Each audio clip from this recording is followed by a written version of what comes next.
Good morning, everyone. This is Matt Murphy with Shamrock Paddling and ACA Surfski Instructor. So tune into the end of the video and I'll go over some of the safety equipment I use when I'm going paddling in open water.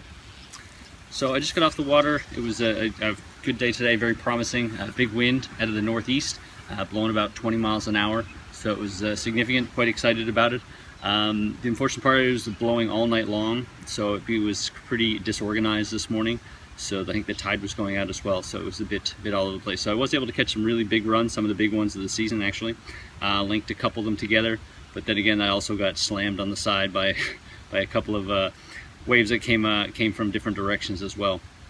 But it was nice. It was nice to get out early morning, get out and get on the water. Always exciting to know there's wind out there. So this morning my paddling buddy, his roof rack broke, so he wasn't able to come out with me, so I did go out by myself.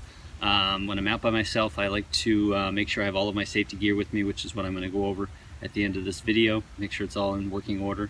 It's always good to review your safety gear every once in a while, make sure it's all working properly. Other thing is the wind was blowing onshore, so whenever I'm by myself I like to make sure that the wind is blowing in a direction that's going to blow me into the beach. So onshore is always the best. When you're doing point to point, make sure it's blowing you to another point or something like that and not out into open water. So the wind was blowing onshore today. I only went maybe 1.5 kilometers offshore and then did some laps in and out. But it was a fun day. I was able to catch some bigger waves, bury the nose with my ski a few times pretty deep in some of those short wavelength waves. But no, it was a good morning. Happy to be out here.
So when you're open water paddling, you're kind of you're on your own a bit. You're out in the water. You're not as close to people and help or safety if you need it. So I like to make sure that I'm prepared when I go onto the water. Being a surfski paddler, you don't have the same luxury as being on a kayak, where you have extra storage and you can bring lots of things with you. So you have to be really efficient with your safety protocol and the things that you want to bring with you. So I was going to go through some of the stuff I bring with me today, and this might help you out when you're on the paddler and help you stay safe. So one of the things I do is preparation. So before you get on the water, making sure you have all the stuff with you, because usually if you get up early in the morning and you don't want to forget everything. So I put everything into a milk crate. So I have this ready to go. It's in my garage right next to my Surfski, so I can grab it and throw it into the car to make sure I haven't forgotten anything. So it's always good to have some extra things in there as well. You want to make sure you have I have an extra rope for tying down my boat in case anything happens there. I have my sunglasses, I have my sunscreen. I carry a first aid kit with me as well to make sure that in case I need it when I get off the water. I brought some snacks, and I also carry with me an extra leg strap just in case mine breaks or if I need another one or something else like that. So then I divide my gear up into two components. First is my safety gear, and then is my repair gear. So one of the things is you can do fairly minor repairs when you're on the water, but the biggest thing that can break and most detrimental is your rudder line. So that's the thing you want to be prepared to fix when you're on the water. I actually shared a video and YouTube about this. I'll put it down in the description. There's some great videos online on how you do a one rudder repair. So, safety. So what I'd like to do is, first thing I bring with me on the water is my radio. So this is a Marine VHF radio. So you want to make sure, a couple of things. You want to make sure you know how to use this, what the channels are, how to call for help and things like that. I went ahead and did my online certification for a Marine radio operator. It was an online course. It took a couple of hours, and it was really informative for me to do that. So I'll put the link down in the descriptions of where you can get some of those sort of things. So it's important to get some training on how to use these and which channels are the most important.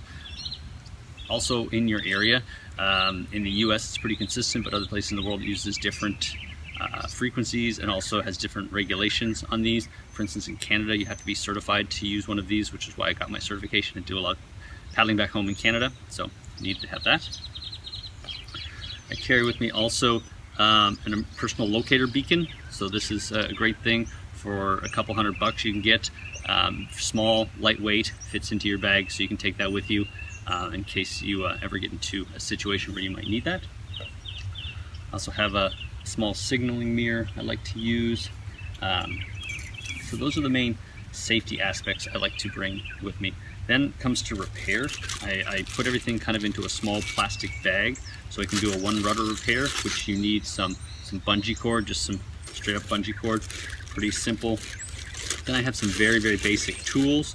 So I have a screwdriver that can open the cover to my Surfski rudder, so I can go ahead and use the one rudder repair. Small wrench to tighten down the nut that's on the rudder. I once had the nut come loose, and I was in second place in a race at the time and ended up having to be saved by the rescue boat. All I needed was a small little wrench. Could have saved myself from that. Also, I paddle a fen, so I need the key to go ahead and adjust the rudder, the foot pedals, in case I need that. So I put all this stuff in a little bag, take it with me. It's very small, compact, doesn't take up a lot of room. I also carry with me a multi-tool, in case you need something like that. Same thing, very easy and compact, easy to use. Never hurts to carry a bit of cash with you, in case you get into a situation where you might need that. The other important thing is tape. Tape is a really easy thing that can solve a lot of repairs. You know, I take this and I actually put it into the vest of my PFD, so that makes sure that it's there. So, you know, this could be used for first aid if you had something happen on the water. Can repair a hole in your boat. My buddy one day forgot to put the plug into his boat, so we had to use that. It could be also used for a variety of things like that. Paddle, if the latch on your paddle fails, you can tape it back together and get back to shore. As I'm looking at my PFD here, I'm realizing also a whistle. Pretty simple, straightforward thing you want to use. I didn't really mention my PFD with a leg leash. Those are must-haves. I don't even see those as safety equipment. Those are must-haves that you've got to use before you get out on the water, because it's really necessary. So I take all of that stuff, I put it into a dry bag, and it rolls up, you know what I mean? Fairly small and compact. I can go ahead and put that in the on my Surfski, and that's really all I need. So I have my tape, and my radio is in my PFD. I have my pack here, which has the safety equipment, which I take with me on the water. I have my kit here in case I've forgotten anything or need something when I get back to shore. So those are the things I like to take with me on the water when I'm out there offshore, and helps me to be safe, and hopefully this will help you to be safe as well. Thanks everyone.